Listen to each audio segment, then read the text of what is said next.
trouble.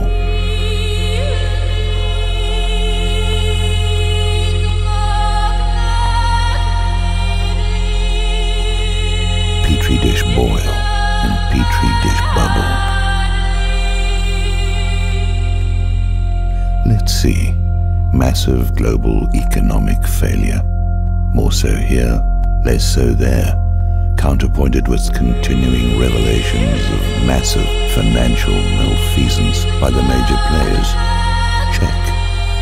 Zato, Zionist Atlantic Terror Organization, is in Chicago, and so is Ram. Anti-Emmanuel is in situ at the big board. Check. The big bass drums of war are booming as the false flag is looming. Check. MEK operatives are in place. While the man in blue is in your face. Check. Yes, something is up. All the highly placed Zaya ogres are talking about Iran's last chance to stop doing what they're not doing or face the wrath of those who are doing what they say they're not doing. Check, check and check.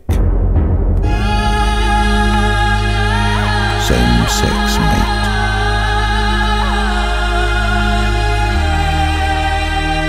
Once again the image of the horny goats which piss all over themselves prior to coitus raises its hoary head. It's not sex that has the cannibals all in a fever.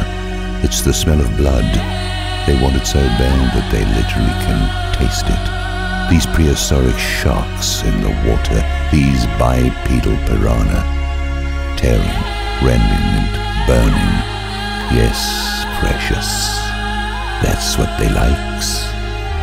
Visions of metaphorical sugar plums dance in my head. I have a dream. I'm dreaming of a secret weapon that leaves a sea of fused glass right where it ought to be. I must apologize for that brief interlude of a red-hazed insanity. The world's gone mad and there are none of us untouched. I dream of the earth swallowing them. I dream of the plug being pulled on their powers and deceptions. I dream of them running into the desert and crying out for the stones beneath their feet to cover them, for the mountains to fall on them. I dream of a face of wrath, confronting them no matter which way they turn. I dream of surgical precision that finds its way into every boardroom and bank, every institution where prostitution is the commerce of the day. I dream of them being marched up the 13 steps, dressed in fishnet stockings and plastic miniskirts. I dream of a man with a scythe whose features are concealed beneath a hood, who pulls from his voluminous sleeves a parchment upon which a litany of their crimes are inscribed. I dream of the words taking voice from an invisible source and thundering in the air with steroidal THX. I dream of wild-eyed beings on snorting horses, galloping out of rents in the fabric of this twisted reality. I see the gleams dancing on their metal breastplates. I hear them crying out in an unknown tongue. I see the earth opening and the faces of thousands upon thousands of animated dead crying out for their company, like the final scene in Ghost. I can smell the foul eau de crypt wafting from their reeking forms. I can sense their malevolence for all living things. Nanotech maggots from the realm of Thulu climb in and out of their empty eye sockets, along with dung beetles and carrion lizards. They know their end approaches, but from where? Half of them denies this inescapable truth, and half of them knows that something has gone terribly wrong, and it's not just them. Their apologists wring their hands. Masters, what can we do? We sold out our nations and gave you our children as blood sacrifices. Are you not pleased? What is the matter? Please take my wife. those signs indicate some kind of mayhem is on the near horizon, and that means in the next few weeks and days.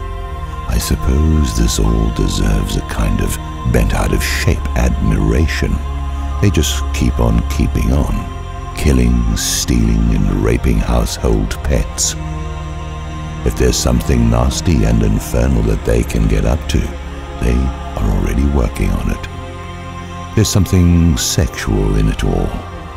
It's that kind of sexual excitement where the passion is ratcheted up so high that something unintended is guaranteed to happen. It could be something like that premature ejaculation thing that makes serial killers a little angrier than they already are. Well, these are serial killers. It could be just one of those things where it isn't going to work unless metal skewers and painful restraints are employed. Given that perversion is their normal, it's all too likely. I can see them masturbating over the images of burned and smoking forms of Palestinian children and, well, any children they have the means and opportunity for. The motive is long-standing already. Does some of this seem a little over the top or a lot over the top? It isn't. In fact, it is worse than what is being said here. Anyone with the impetus to do a little research can come up with crime after crime, some of them on a ginormous scale.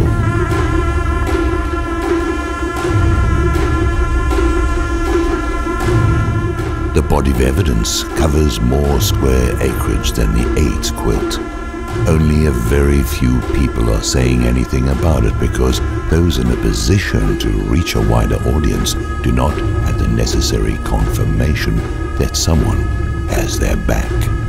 And they wouldn't be saying it very long in certain locales which was the point of taking control of the media in the first place. The acquisition of so many critical things has been accomplished because there really is a conspiracy. You can see it playing out in real time, and because they control the currency printing presses. Amstel Rothschild's quote says it all. But you can't say these things and shouldn't even call attention to them because it's anti-something or other. Even though they... Here comes the shadow masons and Illuminati that are pulling all of the strings of the hapless pawns. Wait a minute. Who founded the Illuminati? I give up. None of it is in my hands anyway. I'm just an observer passing through. Got no plans on coming back here, especially given the time frame. They are marching to perdition. We be marching somewhere. Nowhere. Fast. They are leading themselves into the desert after having created a desert. They'll be getting vinegar from rocks and manna from scorpions. The race is on. Will they plunge the whole world into a global conflict? Or will it be stopped by someone or something? Will those in a position to turn upon them do so? What is going on and who is doing it is in no doubt.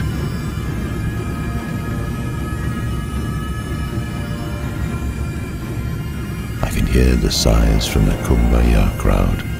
Please, can't we talk about something else? Talking about something else is like wishing to be somewhere else, while somewhere else is being wiped out by the ones we are talking about.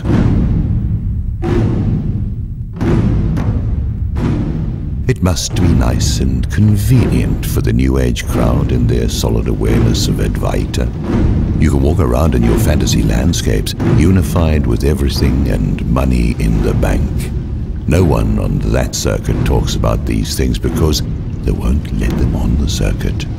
No one talks about these things on stage because they won't let you on stage, except sometimes some people do. The thing about awakening is that it forces certain considerations before your eyes. It is the purpose of the awakening to begin with, to bring your attention to certain things.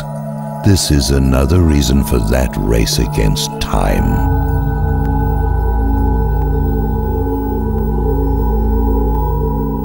Meanwhile, their financial voodoo has got Baron Samedi tripping around behind the walls and the dropped ceilings and making things hot for the ones who brought it all about.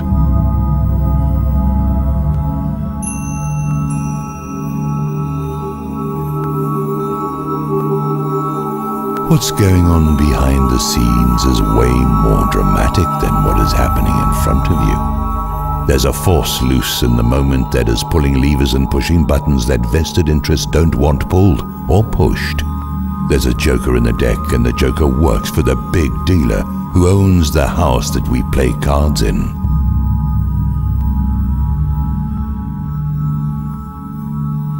Everything is arranged for the purpose of demonstration, and an unfortunate demonstration it is, in various locations, where the demonstration is committed to go down a particular way.